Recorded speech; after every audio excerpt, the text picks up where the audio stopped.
수요일 오전 우리에게 주신 하나님의 축복의 말씀은 신약 성경 갈라디아서 2장 11절로 21절까지의 말씀입니다. 제가 가진 성경으로는 신약 304면에 있습니다. 갈라디아서 2장 11절에서 21절의 말씀을 우리 한 절씩 교독하여 읽고 마지막 절은 함께 읽도록 하겠습니다. 게바가 안디옥에 이르렀을 때에 책망받을 일이 있기로 내가 그를 대면하여 책망하였노라. 야고보에게서 온 어떤 이들이 이르기 전에 게바가 이방인과 함께 먹다가 그들이 오매 그가 할례자들을 두려워하여 떠나 물러가매 남은 유대인들도 그와 같이 외식함으로 바나바도 그들의 외식에 유혹되었느니라. 그들의 복음의 진리를 따라 바르게 행하지 아니함을 보고 모든 자 앞에서 게바에게 이르되 내가 유대인으로서 이방인을 따르고 유다인답게 살지 아니하면서 어찌하여 억지로 이방인을 유대인답게 살게 하려느냐 하였노라. 우리는 본래 유대인이요 이방 죄인이 아니로되 사람이 의롭게 되는 것은 율법의 행위로 말미암도 아니고 오직 예수 그리스도를 믿음으로 말미암은 줄 알므로 우리도 그리스도 예수를 믿나니 이는 우리가 율법의 행위로서가 아니고 그리스도를 믿음으로써 의롭다함을 얻으려 함이라. 율법의 행위로서는 의롭다함을 얻을 육체가 없느니라. 만일 우리가 그리스도 안에서 의롭게 되려 하다가 죄인으로 드러나면 그리스도께서 죄를 짓게 하는 자냐? 결코 그럴 수 없느니라. 만일 내가 헐었던 것을 다시 세우면 내가 나를 범법한 자로 만드는 것이라. 내가 율법으로 말미암아 율법에 대하여 죽었나니 이는 하나님에 대하여 살려 함이라. 내가 그리스도와 함께 십자가에 못 박혔나니 그런즉 이제는 내가 사는 것이 아니요 오직 내 안에 그리스도께서 사는 것이니라. 이제 내가 육체 가운데 사는 것은 나를 사랑하사 나를 위하여 자기 자신을 버리신 하나님의 아들을 믿는 믿음 안에서 사는 것이라. 함께 읽겠습니다. 내가 하나님의 은혜를 패하지 아니하노니 만일 의롭게 되는 것이 율법으로 말미암으면 그리스도께서 헛되이 죽으셨느니라. 아멘. 이 말씀은 살아계신 하나님의 말씀입니다. 하나님께 감사드립니다. 아멘. 할렐루야. 수요 기도에 오신 여러분 모두를 환영하고 축복합니다. 오늘 주시는 본문으로 그리스도의 죽음을 헛되이 하지 말라라는 제목을 가지고 말씀을 함께 나누도록 하겠습니다. 앞서 바울은 예루살렘 공의회에 참석하여서 위대한 진리를 확립하고 연합을 지켜냈습니다. 이 위대한 진리란 구원은 오직 그리스도를 믿음으로 말미암으며 그 외에는 아무것도 필요 없다는 그런 것을 전달한 것입니다. 그러나 앞선 구원의 정의가 확립된 후임에도 불구하고 여전히 우리 안에서 나타나는 문제를 오늘 본문은 한 사건을 통해서 우리에게 설명하고 있습니다. 이 사건의 배경은 예루살렘이 아닌 안디옥으로 옮겨졌습니다. 그리고 11절부터 예사롭지 않은 사건이 등장합니다. 이곳에서 바울은 베드로를 만났던 때를 회고하면서 책망받을 일이 있기로 내가 그를 대면하여 책망하였다라고 말하고 있습니다. 바울은 베드로의 어떤 잘못된 행동을 지적하고 있는 것입니다. 베드로의 식습관이 바뀐 게 문제였습니다. 우리 12절을 함께 읽어보겠습니다. 시작. 야고보에게서 온 어떤 이들이 이르기 전에 게바가 이방인과 함께 먹다가 그들이 오매 그가 할례자들을 두려워하여 떠나 물러가매. 아멘. 베드로가 이방인들하고 함께 식사를 하고 있었습니다. 그런데 어떤 할례자들이, 그러니까 즉 유대인들이 다가오니까 그 자리에서 뭔가 불편함을 느끼며 도망갔다라는 얘기를 하는 것이죠. 사실 1세기의 유대인들에게는 베드로가 이방인과 함께 먹다가 중단하고 도망한 것, 이건 문제보다는 애초에 이방인과 함께 먹기를 시작한 일이 훨씬 더 충격적인 일이었을 것입니다. 구약엔 정결 율법이 있기 때문입니다. 이 율법에 의하면 예배자는 의식을 통해서 정결해질 수 있기 때문에 예배가 하나님께 받아들여지려면 복잡한 규정들을 지켜야만 했습니다. 부정한 음식을 먹은 사람 혹은 부정한 사람들과 음식을 함께 먹은 사람, 그리고 시체를 만진 사람, 병이 있거나 병자를 만진 사람 등은 하나님께 가까이 갈 수가 없었던 것입니다. 거룩하신 하나님이시기 때문에 죄인은 율법을 통해서 깨끗함을 받지 않고는 하나님께 나아갈 수가 없음을, 임재 안에 들어갈 수 없음을 이 의식법은 말하고 있었습니다. 그러나 예수님이 마가복음 7장을 통해서 친히 설명하셨듯이 예수님이 오심으로 인해서 이 의식법은 기한이 만료되었습니다. 그럼에도 유대인은 이 사실을 전혀 믿지 못하고 결국 하나님은 환상을 통해서 베드로에게 의식법이 끝났음을 보여주십니다. 베드로가 환상을 보니 구약에 먹지 말라고 한 짐승들이 큰 보따리 안에 가두어져 있다가 하나님께서 이 음식을 보여주시면서 말씀을 하십니다. 사도행전 10장 13절에서 15절 제가 읽어보겠습니다. 또 들으니 소리 있으되 베드로야 일어나 잡아먹으라 하거늘 베드로가 이르되 주님 그럴 수 없나이다. 속되고 깨끗하지 아니한 것은 내가 결코 먹지 아니하였나이다 한데 또 두 번째 소리가 있으되 하나님께서 깨끗하게 하신 것을 내가 속되다 하지 말라 하더라. 아멘. 베드로는 이 환상을 통해서 그제서야 온전히 깨닫습니다. 그리고 그 후에 만남 고넬료라는 이방인에게 복음을 전함으로써 고넬료는 회개하고 그리스도를 영접하여 거듭나는 사건이 있습니다. 이에 베드로는 이렇게 고백을 합니다. 하나님은 사람의 외모를 보지 아니하시고 각 나라 중 하나님을 경외하며 의를 행하는 모든 사람을 다 받으시는 줄 알았다라고 이야기를 하게 됩니다. 그때부터 베드로는 비판에도 아랑 것 없이 이방인과 함께 먹었고 얼마 후에는 이방인들이 믿음으로 깨끗이 되었다는 그런 증언도 하게 됩니다. 그러나 오늘 이 사건에서 또다시 베드로는 이방인과 음식을 먹다가 유대인이 보이니 그 자리에서 피하게 되는 것입니다. 그가 깨달은 확신이 바뀐 것은 아니었습니다. 그는 음식과 복장에 대해 율법이 유대인답게 사는 관습일 뿐임을 알았고 본인도 그렇게 다 지키지 않고 살게 됐습니다. 그런데 이방인을 대하는 부분에서 자신의 확신에 걸맞은 그 행동을 오늘 그만두어 버린 것입니다. 이 위선이 전임되어서 동역자였던 바나바까지도 그곳에 유혹되어서 베드로와 함께 식사의 자리에 있다가 함께 그 자리에 일어나 떠나는 모습을 보이게 됩니다. 왜 이런 위선이 생겨났을까요? 바로 두려움 때문입니다. 할례자들의 비난이 두려웠던 것입니다. 아울러 민족적 우월감 때문이기도 합니다. 어려서부터 베드로와 모든 유대인들은 이방인을 부정하는 생각이 주입되어 있었습니다. 계명을 지킨다는 명분하에 베드로와 유대인 그리스도인들은 민족적 그리고 인종적 배경이 다른 사람들을 자신들도 모르게 얕보고 있었던 것입니다. 그랬기에 바울은 베드로의 이 행동을 단순히 무례한 행동이나 교양 없거나 야비한 것으로 보지 않습니다. 근본적인 문제에 주목하는 것이죠. 14절에서 바울은 이 행동을 베드로가 복음의 진리를 떠나서 바르게 행하지 아니하였다라고 이야기하고 있습니다. 이를 직역하면 복음과 함께 똑바로 걷지 않았다라고 말하는 것입니다. 즉 진리인 복음대로 하지 않고 진리 외에 다른 길로 갔다고 말하는 것입니다. 겨우 이 작은 일로 무슨 진리를 벗어났습니까? 라는 생각이 들 수 있겠지만 작은 행동 하나로 여겨질 수 있는 이 일이 진리란 완전히 벗어나게 할 수 있다는 것을 말하고 있는 것입니다. 진리란 조금만 벗어나도 다른 길이 되어버리는 것입니다. 조금이라도 벗어나거나 섞여버리면 더 이상 진리가 아닌 것을 지적하고 있는 것입니다. 베드로의 행동은 기본적으로 민족주의라는 그런 죄로 연결되어 버립니다. 그는 그리스도인이라면 유대인처럼 되지 않으면 안 된다는 것을 자신의 삶으로 행동으로 보인 것입니다. 이 민족주의는 율법주의와 섞이게 되고 그 율법주의의 한 형태가 되어버립니다. 율법주의는 하나님 앞에 정결하게 받아들여지기 위해서 예수 그리스도 외에 다른 것을 의지하는 모습입니다. 그러다 보니 자연스럽게 율법주의는 언제나 심의적으로는 교만과 두려움을 갖게 되고 사회적으로는 배타와 갈등을 낳습니다. 오늘날에도 배타적인 이 사회 행동에 유사한 예가 많이 있습니다.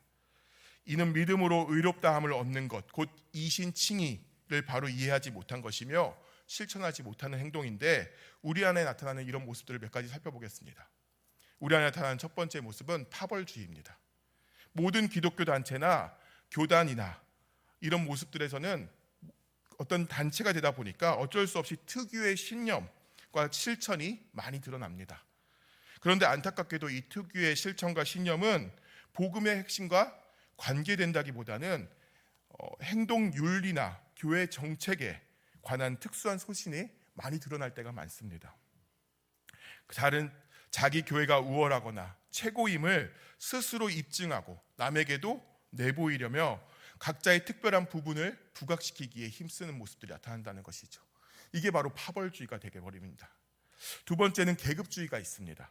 노동자 계급 그리스도인은 부유층이나 사회적 배경이 고상한 그리스도인의 그런 모습이 싫고 불편할 수 있습니다. 또한 정치 성향이 극과 극인 그리스도인들은 서로의 존재가 불쾌할 수 있습니다.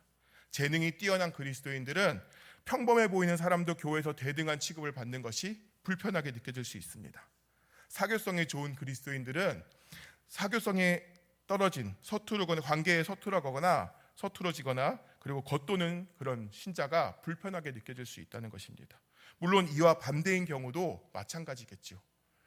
즉 삶에서의 강조점이 나와 다른 그런 사람들을 불편하게 느낄 수 있는 그런 모습인 것입니다. 겉으로는 예의를 지키나 속으로는 불편함을 느끼는 그 모습입니다. 교회에서 우리는 그 다른 사람들 곁에 정중히 앉고 있지만 함께 먹을 마음은 없는 것입니다. 그들과 정말 친구가 되거나 교제하거나 삶과 가정과 재물을 나눌 그런 마음은 없는 것입니다.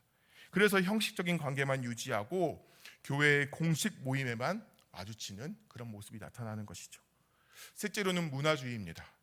자신의 취향도 여러 문화 중에 하나의 그런 문화일 뿐인데도 이를 너무 중시하다 보니까 도덕적 의미를 부여해버리는 것입니다. 나와 다를 뿐임을 좀처럼 보지 못하고 자신의 방식과 관습이 영적으로 더 훌륭하다고 믿어버립니다. 그래서 그것을 따라오지 못하면 부족하거나 잘못된 사람으로 판단해버리는 것입니다. 이런 것들이 그리스도인의 몸된 교회에 온갖 분열을 야기시키는 것이죠. 이런 점 때문에 바울은 베드로의 달라진 식습관의 기본 베이스에 그것에 주목을 하는 것입니다. 베드로의 행동을 단지 바로잡으려 한 것이 아니라 왜 식습관이 바뀌었는지를 그 원리를 통해서 지적하고 있는 것이죠. 어떤 특별한 행위나 특별한 조건으로 우리가 구원받은 것이 아니라 복음을 통해서 모두가 구원받았음을 깨닫게 함으로써 틀에 갇힌 구원의 조건을 열린 구원으로 바꾸도록 말한 것입니다. 다시 말해서 민족주의는 우리의 삶의 한 부분에 남아있는 행위를 통한 의입니다. 민족주의는 어떻게든 자신을 더 낫거나 의롭게 여기고 싶은 그런 욕심에서 태동합니다. 이는 자기 자신의 자신이 은혜로 구원받았다는 사실을 망각한 처사이며 다른 문화와의 관계를 은혜로 인한 구원에 맞추지 못하는 그런 결과입니다. 제가 지금 민족주의라고 하니까 나는 전혀 상관없는 얘기 같다고 생각할 수 있지만 우리 안에도 이런 민족주의가 가득합니다. 이런 민족주의라고 하는 것은 무엇이냐면 끼리끼리가 될 수 있습니다. 우리가 자주 생각하는 끼리끼리, 나와 비슷한 사람끼리 모이는, 나와 비슷한 사람하고만 대화를 나누는 그런 끼리끼리가 이 교회에 대한 분열을 만드는 것이라고 오늘 바울이 지적하는 것이죠. 이제 바울이 베드로에게 한 말은 16절에서 절정을 이룹니다.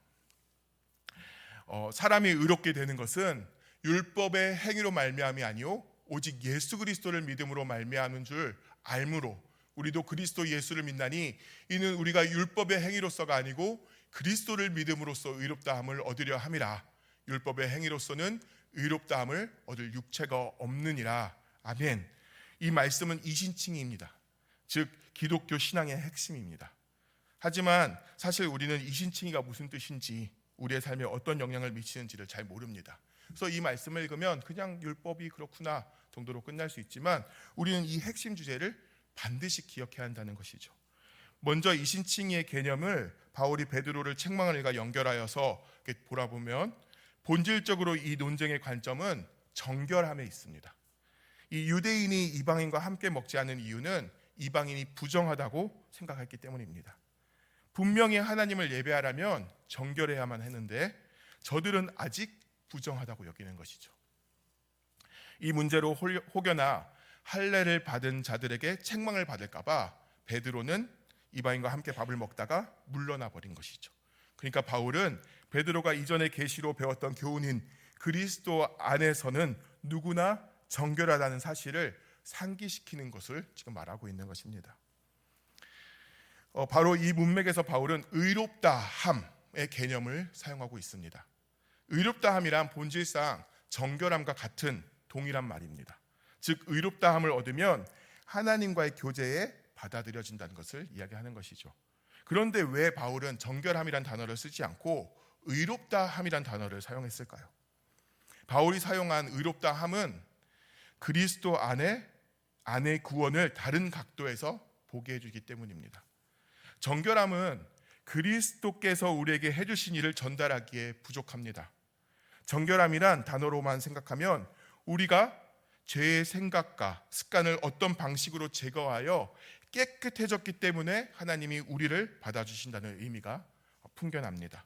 마치 샤워를 통해 몸이 깨끗해졌다는 것처럼 말입니다. 이는 우리의 태도와 행동이 실제로 의롭게 됨으로써 하나님께 받아들여졌다는 개념입니다. 그러나 의롭게 함이라는 우리의 이 말은 우리는 실제 죄인임에도 불구하고 그리스도 안에서 있으면 정죄당하지 않는다는 뜻입니다. 하나님은 죄와 상관없이 우리를 받아주신다는 것이죠. 우리는 의로워졌기 때문에 하나님께 받아들여진 것이 아니라 하나님께 받아들여졌기 때문에 의로워진 것입니다. 즉 성경에서 의롭다함은 사실 죄가 있는 피고이지만 죄가 없다고 재판관이신 하나님께서 말씀하신 것입니다. 아무런 형벌도 받을 책임이 없고 오히려 그 준법자의 모든 특권을 누릴 수 있는 권리가 있다라고 말씀하신 것입니다. 결국 성경에서 의롭다함이란 죄가 없다라고 하는 것이 아니라 판사가 유죄와 정반대로 무죄와 법적 면책을 선고하시는 행위인 것입니다. 즉 그리스도께서 이루신 일을 믿어서 의롭게 된다는 이 말은 우리의 행위로는 의롭게 되지 못한다는 뜻입니다. 이는 율법을 지켜서 구원받을 수 없다는 사실을 명확하게 이야기하는 것이죠. 19절에 내가 율법으로 말미암아 율법에 대하여 죽었나니 라고 고백하는 이 바울의 말은 바로 이것을 간추려 이야기하는 것입니다. 그러나 그렇다고 이 말이 하나님의 율법을 아예 더 이상 지키지 않아도 된다라는 뜻은 아닙니다. 바울 서신 전체를 보시면 그는 그리스도인들에게 율법을 지켜야 한다고 계속해서 말하고 있습니다. 예를 들어 고린도 교인들에게는 그들의 성적 부족함의 그런 부도덕이 악하다고 얘기하면서 그 근거로 결혼에 대해서 창세기를 가지고 와서 말씀을 제시하고 있는 것을 우리가 볼 수 있습니다. 바울의 말은 그가 구원의 길로서의 율법은 죽었다는 것을 이야기하는 것입니다. 즉 율법의 정죄에 대하여 죽었다고 이야기하는 것입니다. 우리는 율법이 아닌 그리스도로 말미암아 의롭게 함을 얻었기 때문에 율법은 더 이상 우리를 정죄할 수 없다고 이야기하는 것입니다. 그런데 만약 여러분이 여전히 정죄당하는 기분이 들고 하나님이 더 이상 내 기도를 들으지 않으시거나 나를 돌보지 않으실까 봐 두려워하신다면 이는 순전히 내가 율법에 대하여 죽었음을 망각한 탓입니다.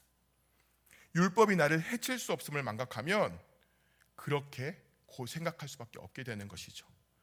바울은 율법을 지킴으로써 구원받으려는 노력에 대해서 죽었다고 고백합니다. 그러나 동시에 이 결과가 율법으로 말미암아 이루어졌다고도 함께 말하고 있습니다. 이 뜻은 그는 도저히 율법을 지킬 수 없음을 율법을 지키기 위해 노력하다가 깨달았다고 이야기하는 것입니다. 율법을 통해서 죄가 무엇인지를 깨달았다는 것이죠. 우리가 어찌할 수 없는 죄가 얼마나 우리 삶 안에 깊이 들어와 있는지를 파고와 들어와 있는지를 율법을 통해서 깨달았고 또한 이 죄는 결코 우리의 힘으로 어떤 방법이나 대체할 수 있는 것이 없음을 확실히 깨달았다고 이야기합니다. 율법을 통해 오히려 더욱 구주의 진정한 필요성에 눈을 뜨게 된 것입니다. 하나님이 필요하심을, 예수 그리스도가 내 안에 있어야 됨을 확실히 깨달았음을 이 고백을 통해서 이야기하는 것이죠. 이어서 바울은 20절을 통해서 그리스도인의 삶에서 나타나야 할 모습을 이야기하고 있습니다. 그런데 말씀이 자칫 두 가지 서로 상반된 모습을 보여주는 것이처럼 느껴질 수가 있습니다. 앞에서는 나는 완전히 죽고 주만 살아야 된다라고 고백하면서 의롭게 살아갈 능력을 그리스도께서만 주시기를 바라며 우리는 그저 뒤로 물러나서 있어야 하는 말처럼 보일 수 있습니다. 그러나 뒷말은 육체 가운데 사는 것이란 말로써 다 우리가 나서서 해야 한다는 말처럼 보일 수 있습니다. 그러나 이 두 문장을 따로 볼 것이 아니라 하나로 종합하여서 그리스도 안에서 사는 우리의 정체를 기초하여서 살아가야 함을 말하고 있음을 우리는 깨달아야 합니다. 이제 그리스도의 삶이 나의 삶이 되었으므로 그리스도의 과거도 나의 과거가 되었음을 고백하는 것입니다. 이제 나는 그리스도에 속해진 것이라고 고백하는 것이죠. 마치 내가 이미 죽었고 심판받았고 직접 빚을 갚은 것처럼 하나님 앞에서 내게 정죄가 없다는 뜻을 우리는 기억해야 한다는 것입니다. 그리스도와 하나의 삶을 살기에 이제 나는 하나님께 사랑받는 존재라는 것을 기억해야 하는 것이죠.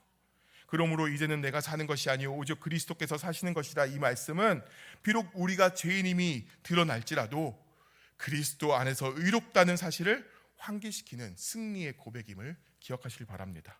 그리고 20절의 후반부에 육체 가운데 사는 것이라고 말하는 것은 그러니 이제 나는 사랑할 때나 결정할 때나 일할 때나 모든 것에서 나를 지극히 사랑하신 그리스도를 믿음으로 말미암아 내가 어떤 존재가 되었는지를 기억합니다라는 고백이 됨을 우리는 기억해야 합니다. 이런 고백 가운데 그리스도인의 삶은 내적 역동이 일어나게 됩니다. 자신을 그리스도 안에서 온전히 사랑받는 거룩한 존재로 보게 될 때에 그리스도인은 능력을 받아 기쁘게 회개하고 두려움을 극복할 수 있게 되는 것입니다. 나를 위해 다 이루신 그분께 순종하는 것이 너무나 당연하게 되고 기쁘게 되는 것입니다. 즉 바울은 베드로에게 그리고 우리에게 그리스도인의 삶이란 평생 삶 절반에 거쳐서 복음을 따르는 삶임을 이야기하고 있는 것입니다. 이 마지막으로 21절을 통해 언제 어떻게든 만일 의롭게 되는 것이 율법으로 말미암으면 그리스도께서 헛되이 죽으신 것을 강조하면서 바울은 말씀을 마치고 있습니다. 이것은 오늘 말씀에서 매우 핵심적인 말씀입니다. 여러분 잘 기억하시길 바랍니다. 그리스도께서 이루신 일은 전부이거나 아무것도 아닌 것이 되는 것 둘 중에 하나입니다. 공로와 은혜는 혼합될 수가 없습니다.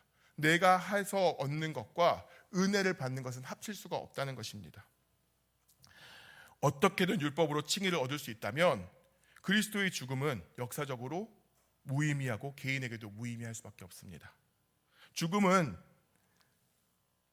이것이 은혜가 되느냐 공로가 되느냐가 우리의 생각에서 바뀔 수 있다는 것을 이야기하는 것이죠. 만약 집에 불이 나서 온 가족이 다 대피했는데 제가 갑자기 당신을 얼마나 사랑하는지 보여주겠다 하면서 불 속에 뛰어들어가서 죽었다고 생각합시다. 이거 얼마나 바보 같은 짓입니까? 모두가 다 나와서 대피해 있는데 굳이 집에 들어가서 그 사랑을 증명할 필요가 없습니다. 이것을 아무도 사랑이라 보지도 않습니다. 쓸데없는 죽음이고 비참한 죽음일 뿐인 것이죠. 그러면 반대로 이번에는 불난 집에 자녀들이 들어있는데 남아있는 상황 속에서 제가 화염 속에 뛰어들면서 자력으로 혼자 나올 수 없는 어린 자녀들을 다 구한 뒤 숨졌다고 생각해 봅시다. 그럼 어떤 마음이 드십니까? 저 사람은 자신의 목숨을 아끼지 않을 만큼 자식을 정말 많이 사랑했구나 라는 고백이 나오지 않겠습니까? 스스로 자신을 구원할 수 있다면 그리스도의 죽음은 부질없고 무의미한 것이 바로 이곳에서 나오는 것입니다. 그러나 스스로 구원할 수 없음을 깨달으면 그리스도의 죽음은 우리의 전부가 되는 것입니다. 이것이 깨달아진다면 우리는 예수 그리스도께서 주신 이 삶을 다 바쳐서 주님을 기쁘게 섬길 수밖에 없게 되는 것입니다. 오늘 주신 말씀을 통해 이 복음의 핵심이 우리 안에 깊이 심어지기를 소망합니다. 그리고 이 심어진 복음을 핵심으로써 삶 전체가 복음에 합당한 그런 모습으로 살게 됨으로써 늘 겸손하고 감사하며 이해해주고 돌봐줄 수 있는 그런 모습이 우리 안에 나타나기를 예수님의 이름으로 축원합니다. 우리의 모든 구원의 은혜는 오직 예수 그리스도에 있음을 고백하시며 감사함으로 사는 우리 모두가 되기를 축복합니다. 기도하겠습니다. 하나님 아버지, 말씀을 통해 하나님의 사랑과 주신 은혜를 깨닫게 하심에 감사드립니다. 구원은 오직 예수 그리스도의 대속의 은혜로 이루어진 것인데 이것을 인식하지 않고 여전히 올바른 신앙에 살지 못해 나타나는 여러 가지 죄의 모습들이 우리 안에 많았음을 고백합니다. 주님이 허락하신 구원의 은혜에 감사하면서 참 복음의 자유함을 누리게 하여 주시고 은혜를 받은 자로서의 모습이 우리의 삶에서 아름다운 믿음의 모습으로 나타나게 하여 주시옵소서. 무식하여서 나의 의를 세움으로 십자가에서 죽으신 예수 그리스도의 피가 헛된 것이 되지 않게 하시고 연약하여서 죄를 다른 것으로 감추려는 헛된 행동들이 나타나지 않게 하여 주시옵소서. 오직 예수 그리스도의 사랑에 의지하여 살아가게 하시고 하나님의 그 크신 사랑과 은혜로 얻은 구원에 감격하면서 순종하는 삶을 살게 하여 주시옵소서. 우리의 반석 되시고 우리의 구원 구원의 길 되시는 예수 그리스도 이름으로 기도하옵나이다. 아멘.